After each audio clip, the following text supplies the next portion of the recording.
If you need any My Team grinds in any mode, hit up my boy Witty for safe, reliable, and the cheapest grinding services around. Hit him up on Twitter. You won't be disappointed. Yo, what is good, YouTube? Welcome back to another JC2K video. In today's video, I'm going to be talking about my King of the Court lineup for this week here in NBA 2K25. My team, and talking about what you get from playing 3 games of King of the Court this weekend in my team. Before we hop into the video, if you haven't already, make sure you hit the subscribe button. Help me push towards the 40,000 subscriber mark on the channel. I upload every single day, multiple videos a day. Would really appreciate it if y'all do subscribe. Without further ado, let's hop right into it and let's take a look. So, first things first, in King of the Court this weekend, if you play 3 games, really easy stuff, you get an unlimited deluxe reward pack, so you're guaranteed at least an Amethyst. Unlimited player, and it theoretically could be higher than Amethyst. Will it be? Probably not. Your odds at it being higher than Amethyst, I mean, to be fair, are 35%, 16% pink diamond, 2.3% chance of a Galaxy Opal. So you could theoretically pull something good. I'm sure a few people who do this will pull something good. So if you're going to play King of the Court, or if you need any incentive to play King of the Court, that would be kind of why, I will say. This video is going to be coming out like right before King of the Court, just because I'm a little late on videos today. I'm actually not going to, I was actually very much considering playing, but I stayed up streaming too late last night, and then I slept in too much, so my videos, I didn't pre-record. I didn't pre-record this video. I'm a little behind on videos. I still got to do a few more, so I'm not actually still going to be playing. But my team is much better, and I've been playing the game a lot more as of late, really trying to like actually get a good team. You'll notice that Gary Payton is not on my lineup. As good as he is, and he is extremely good, I decided that because Magic and Reeves and Cade Cunningham are all unsellable, I don't think it's worth holding on to Gary with how expensive he is. I mean, I think he's the second best point guard after Magic that I've used. I haven't really used Shea though. So Shea would be the one guy who I haven't really used, who I think might be better potentially, but I think top 3 point guard for sure. It's just for someone like me who's not completely obsessed with trying to have like the best team, and I just want to have like the best value team in addition to a very good team, having Magic and Reeves is totally fine. And that's kind of what we're doing right now. I mean, outside of that, in all honesty, when you look at the team, it's pretty much the same cards that I had last week, and there are definitely some guys that I want to try to add to my team, is what I will say. Because look, I like this squad, but I would love to have like Joel Embiid, for example. I think he is really, really good. If his price would drop a little bit, so he's like under $1 million MD, I would consider picking him up, but he's just a little bit too expensive right now. I'd love to get Gary Payton back if his price goes down a little bit, because he was going for like 600K this morning, which was a bit extreme.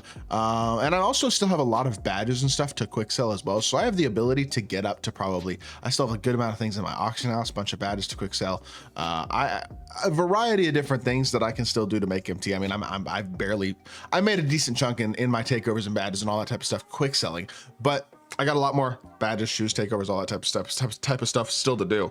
So I'm hoping to be able to pick up a big card this week. I don't really know who that card is going to be. I am also tempted to badge Magic, because I love this card. He is just so valuable defensively. His size is really, really good.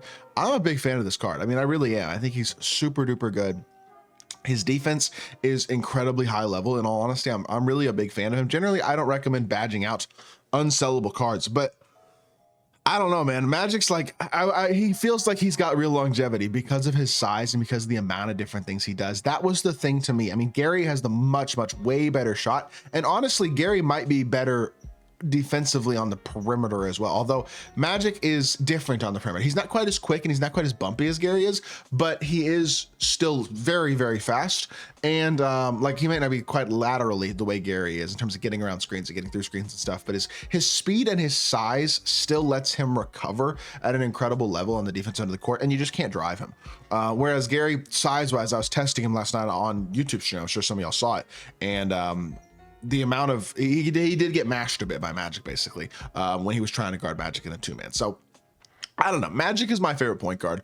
I love having him. And the thing about Magic is, yes, he's not a shot creator, but for my lineup, I'm fine with Magic not being a shot creator, because I have Dr. J and Beasley, 2 guys who can go get me a bucket at any time. I mean, I would love to get a better Dr. J. As good as my Dr. J is, 20 Hoffs, a legend badge. He's got the key Hall of Fame badges pretty much across the board. Like, everything important is on Hoff. That could be on Hoff is on Poff. But I would love to get a slightly more souped one. That's another thing I potentially try to do this week, is get a couple of like the Dr. J, a Beasley, maybe even a Wimby over time, sometime throughout the week, that is better than the one that I have currently in terms of badges and stuff, so that I can like have a more complete one, because those are 3 guys who I think have real longevity in my lineup. I'm not getting the Opal Wimby. He's not going to get another card till his Dark Matter, which will be another couple months, and I just don't see between now and then him not being still one of the best couple of bigs in the game, whether it's his Opal or his Pink Diamond. I'd love to get a more souped version of the Pink Diamond. So that's my thing, is I'm trying to get extremely souped versions of the cards that are like the staples of my team. Dr. J, Beasley, Wimby, guys like that. And then for the most part, just gold badges and upgrade the other guys as much as possible. Like Giannis, I did give some extra Hall of Fame badges to and stuff. I gave him 4 extra Hoffs, which were Deadeye, Limitless, Set Shot Specialist, and Shifty Shooter. I gave him the 4 main shooting badges just because I felt like that was pretty important for Giannis, because I do want him to be considered a real threat from outside. I don't want somebody to just leave him open. But the thing about Giannis is he gives you that finishing ability as well. Like if you run a Giannis, Dr. J, or a Giannis Beasley pick and roll, you can run that between those 2 guys pretty much every single possession. And then you have Wimby in one corner able to shoot the ball. Magic is like a cut off the ball type threat. You can also always just use Magic as the screener, because Giannis is a real threat from the outside for me. I just think that you have a lot of versatility with a lineup like this in my starting lineup. And as good as Giannis is at the 3, and he is really, really good, if I'm going to run Magic at the 1, I want 2 shot creators in the court. And that's where having a high level Beasley really comes into play. Because the thing about Beasley is base wise, he's only got like what, 11 Hoffs. I don't think he's really got any good defensive stuff. But this Beasley, I mean, he's got all the extras. I don't remember if he had handles for days on his base card, but I think he might. Either way, I got Challenger, I got Glove, I got Movable Enforcer, I got On Ball Menace, Paint Patroller, things like that. And obviously that's really, really good. But I would love to get an even more souped version of Michael Beasley as well if possible. And same thing with Wimby. I mean, I got what, 4 legend badges on him: Rides Up, Post Lockdown, Pogo Stick, Paint Patroller. If I could get one with like 8 or 9 legend badges and it has pretty much the same type of defensive badges, he's got similar interior stuff, but it also has like legend set shot, something like that. That's what I'd really like to get on Wimby as well, would be some sort of legend set shot shooter. And then honestly, I mean, I would love to add a legend, like not even legend. I wish I had a Hoff. If I had a Hoff On Ball Menace, I would add it to Magic. That's the one badge that I think I'd really like to have that I do not currently have, is that Hoff On Ball Menace, because I'd love to be able to put that on Magic. But as of right now, I don't have that ability, and that's okay. Now, off the bench, it is a little bit undersized having Reeves and Jay Rich together, because neither of those guys are like really big, really elite defenders. But Karl Malone is 6'9", 98 standing dunk, incredible finisher, like a big man pretty much at the small forward position, even though he's only 6'9", he does play really big. Jaren is elite as a pick and popper. I love this card. And then I think D-Rob is also really, really good.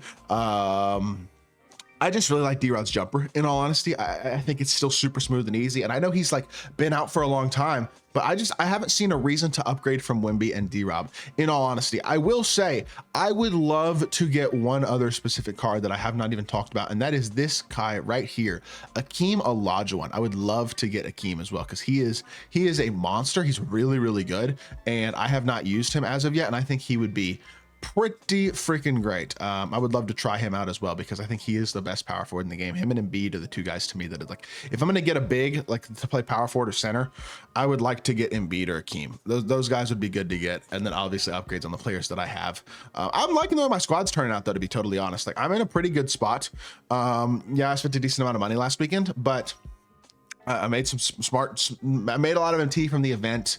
I made a lot of investments, and I've been selling some of my card investments back on the auction house for a profit in a lot of ways. I still have a lot of shoes to do it, all that, like a lot of progress to be made, but the team is starting to come together, and I have a lot of MT to sit on as well. I mean, it's not as much as it used to be by any means, but 1.4 mil is still a lot. Consider I'm going to be able to add to it more, several 100,000 more MT, I think, over the next few days.